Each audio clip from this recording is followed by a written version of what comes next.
যাদের নাম বাদ গেছে 91 লাখ মতো, তাদের অ্যানালিসিস হবে। নমস্কার বন্ধুরা, এই মুহূর্তে রয়েছে রাজ্যের সমস্ত কৃষকদের জন্য বিরাট বড় সুখবর। আপনি যদি একজন কৃষক হয়ে থাকেন তাহলে এই মুহূর্তে রয়েছে আপনার জন্য গুরুত্বপূর্ণ আপডেট। রাজ্যে এখন গঠিত হয়েছে নতুন বিজেপি সরকার। তাহলে কৃষকদের আর্থিক সহায়তা কোন প্রকল্পের মাধ্যমে দেওয়া হবে, নাকি কৃষক বন্ধু প্রকল্পই আবার থাকবে সেই প্রকল্পের মাধ্যমে? যেমন দেওয়া হচ্ছিল আর্থিক সহায়তা ঠিক সেমনই দেবে, নাকি আর্থিক সহায়তার পরিমাণ বাড়তে পারে? এইবার কিন্তু কৃষকদের টাকা দেওয়া হবে নতুন নিয়মে। অর্থাৎ কোন নিয়মে টাকা দেওয়া হবে, আর এইবার কিন্তু অনেক কৃষকরা টাকা পাবে না। কারা কারা পাবে, কারা কারা পাবে না, টাকা পেতে হলে কি করতে হবে, সমস্ত বিষয় নিয়ে কিন্তু আলোচনা করা হয়েছে আজকের এই গুরুত্বপূর্ণ ভিডিওটির মাধ্যমে। তাই বন্ধুরা, ভিডিওটি সম্পূর্ণ দেখুন। সম্পূর্ণ দেখলে জানতে পারবেন অনেক কিছু আপডেট। তাহলে বন্ধুরা, সময় নষ্ট না করে এবার দেখে নেওয়া যাক কী বলা হয়েছে আজকের এই রিপোর্টে। 1 জুন থেকে মিলছে কৃষক বন্ধু আর্থিক সহায়তা। কৃষকদের ভেরিফিকেশন শুরু। অপেক্ষা করতে করতে চলে এলো আজকে 24শে মে। এখনো পর্যন্ত কৃষকদের জন্য কোনো রকম আর্থিক সহায়তার ব্যাপারে আপডেট না এলেও কিছু সুখবর ইঙ্গিত পাওয়া যাচ্ছে। অন্যদিকে অন্নপূর্ণা ভাণ্ডার প্রকল্পের ভেরিফিকেশন শুরু হয়েছে, আর তাতেই অনেকের নাম বাদ পড়ছে। এইবার বহু কৃষকদের নাম বাদ যাবে, তারা আর টাকা পাবে না। রাজ্যে নতুন বিজেপি সরকার গঠনের পর মুখ্যমন্ত্রী হিসাবে দায়িত্ব নিয়েছেন শুভেন্দু অধিকারী। শপথ গ্রহণের পর কয়েকদিন কেটে গেলেও কৃষকদের আর্থিক সহায়তা নিয়ে এখনও পর্যন্ত স্পষ্ট কোনো সরকারি ঘোষণা হয়নি। যদিও ইতিমধ্যেই মহিলাদের জন্য অন্নপূর্ণা ভাণ্ডার, বেকার যুবক যুবতীদের জন্য যুবশক্তি প্রকল্প, বার্ধক্য ভাতা, বিধবা ভাতা এবং প্রতিবন্ধী ভাতা নিয়ে একাধিক গুরুত্বপূর্ণ আপডেট সামনে এসেছে, কিন্তু কৃষকদের জন্য আর্থিক সহায়তার বিষয়ে নির্দিষ্ট ঘোষণা না হওয়ায় রাজ্যের কৃষকদের মধ্যে উদ্বেগ তৈরি হয়েছে। 11ই মে মুখ্যমন্ত্রী জানিয়েছিলেন, আগের সরকারের কোনো সামাজিক প্রকল্প বন্ধ করা হবে না, তবে প্রকল্পগুলির নাম পরিবর্তন হতে পারে এবং আর্থিক সহায়তার পরিমাণও বাড়ানো হতে পারে। সেই সঙ্গে বিভিন্ন সরকারি ওয়েবসাইটগুলিতে আপডেট করার কাজও শুরু হয়েছে। ইতিমধ্যেই বহু সরকারি ওয়েবসাইটে তৃণমূল সরকারের এগিয়ে বাংলা লোগো পরিবর্তনের কাজ শুরু হয়েছে। এই ঘোষণার পর কৃষকদের মধ্যেও নতুন করে আশার আলো দেখা দিয়েছে। তৃণমূল সরকারের আমলে চালু হয়েছিল কৃষক বন্ধু প্রকল্প। এই প্রকল্পের মাধ্যমে জমির পরিমাণ অনুযায়ী কৃষকেরা বছরে 4,000 টাকা থেকে 10,000 টাকা পর্যন্ত আর্থিক সহায়তা পেতেন। পাশাপাশি প্রাকৃতিক দুর্যোগে ফসল নষ্ট হলে বাংলা শস্য বীমা প্রকল্পের সুবিধাও দেওয়া হতো। বর্তমানে রাজ্যের বিভিন্ন জেলায় কৃষকরা পাট, তিল ও বিভিন্ন ধরনের শাকসবজি চাষ করছেন। এই সময় জমিতে প্রয়োজন পর্যাপ্ত জল এবং উন্নত মানের সার। এর মধ্যে কয়েকটি জেলায় ঝড় বৃষ্টিতে পেঁপে ও কলা গাছ নষ্ট হয়ে যাওয়ায় বহু কৃষক আর্থিকভাবে ক্ষতিগ্রস্ত হয়েছেন। অন্যদিকে আগামী 1 জুন থেকে অন্নপূর্ণা ভাণ্ডার প্রকল্পে টাকা দেওয়ার শুরু হবে বলে ঘোষণা করা হয়েছে। তাই অনেক কৃষকের মনে প্রশ্ন উঠছে, ওই সময় থেকেই কি কৃষকদের জন্য নতুন আর্থিক সহায়তা চালু হতে পারে? যদিও সরকারিভাবে এখনও পর্যন্ত কিছু জানানো হয়নি, তবে কৃষকদের একাংশ আশা করছেন খুব শীঘ্রই এই বিষয়ে বড় ঘোষণা আসতে পারে। ভোটের আগে বিজেপি প্রতিশ্রুতি দিয়েছিল, সরকার গঠন হলে কেন্দ্রীয় সরকারের সমস্ত গুরুত্বপূর্ণ প্রকল্প পশ্চিমবঙ্গে চালু করা হবে। সেই অনুযায়ী প্রধানমন্ত্রী জন আরোগ্য যোজনা, প্রধানমন্ত্রী ফসল বীমা যোজনা, পিএম শ্রী যোজনা, বিশ্বকর্মা যোজনা, বেটি বাঁচাও বেটি পড়াও এবং উজ্জ্বলা যোজনার মতো একাধিক কেন্দ্রীয় প্রকল্প চালুর কাজ শুরু হয়েছে। 13ই মে নবান্নে হওয়া রিভিউ বৈঠকে ঘোষণা করা হয়, আগামী 7 দিনের মধ্যেই কেন্দ্রীয় প্রকল্পগুলির কাজ রাজ্যে শুরু হবে। সেই অনুযায়ী বিভিন্ন সরকারি দপ্তরের প্রস্তুতির কাজও শুরু হয়েছে। সূত্র মারফত জানা গেছে, বাংলা শস্য বীমা প্রকল্পের নাম পরিবর্তন করে প্রধানমন্ত্রী ফসল বীমা যোজনা করা হতে পারে। সূত্রের খবর, কৃষক বন্ধু প্রকল্পের আর্থিক সহায়তার পরিমাণও বাড়তে পারে। যদিও এখনো পর্যন্ত এই বিষয়ে কোনো সরকারি বিজ্ঞপ্তি প্রকাশ করা হয়নি, তবে মুখ্যমন্ত্রী জানিয়েছেন এবার থেকে সমস্ত প্রকল্পের টাকা সরাসরি ডিবিটির মাধ্যমে ব্যাংক অ্যাকাউন্টে পাঠানো হয়। ইতিমধ্যেই লক্ষ্মীর ভাণ্ডার সহ বিভিন্ন সরকারি প্রকল্পের ওয়েবসাইটে পরিবর্তনের কাজ শুরু হয়েছে। তাই সমস্ত উপভোক্তাকে দ্রুত ব্যাংক অ্যাকাউন্টের সঙ্গে ডিবিটি লিঙ্ক করার জন্য অনুরোধ করা হচ্ছে।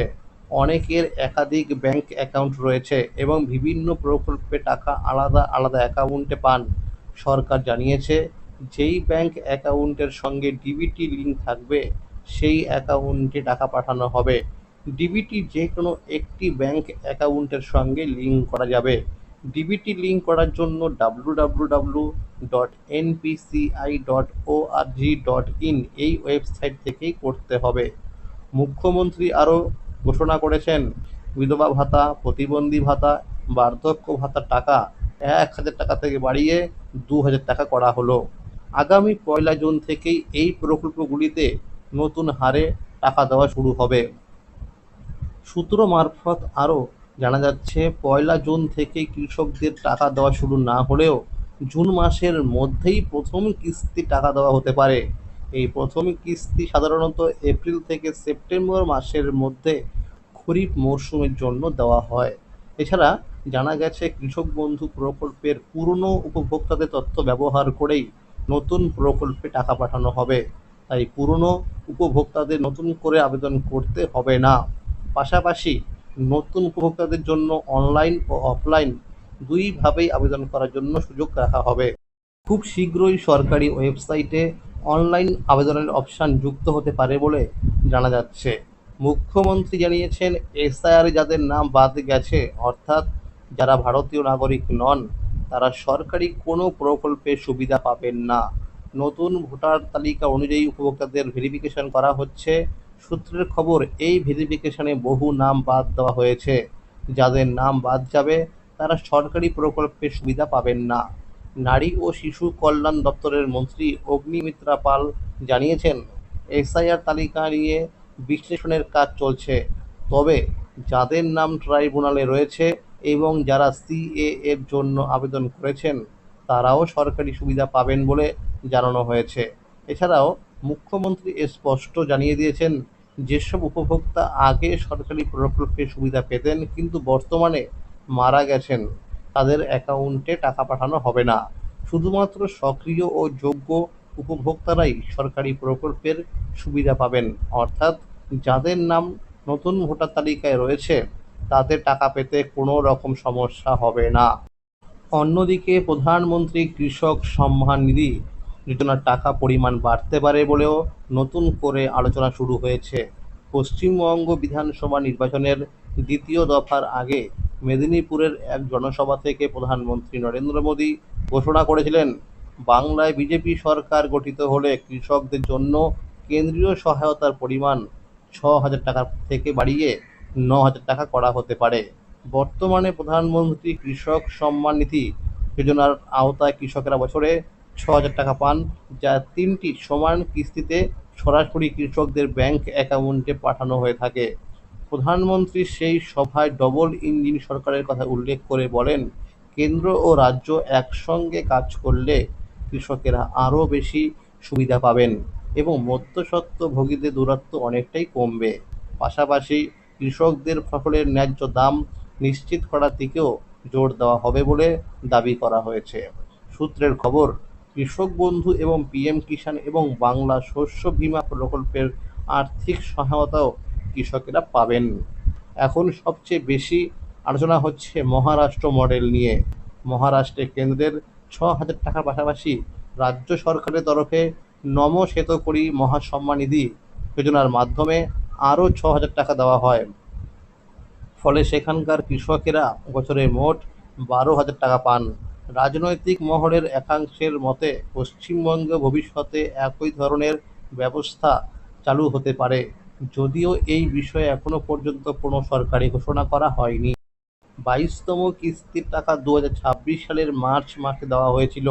সেই হিসাবে মনে করা হচ্ছে 23তম কিস্তির টাকা জুন মাসের শেষ অথবা জুলাই মাসের শুরুতে কৃষকদের ব্যাংক অ্যাকাউন্টে জমা হতে পারে।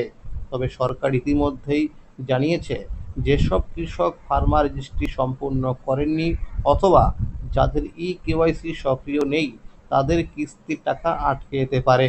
এছাড়া ব্যাংক অ্যাকাউন্টের সঙ্গে আধার লিঙ্ক করা না থাকলে তাহলেও সমস্যায় পড়তে হতে পারে। নিয়ম অনুযায়ী একটি পরিবারের শুধুমাত্র একজন সদস্য পিএম কিষাণ প্রকল্পের সুবিধা পাবেন।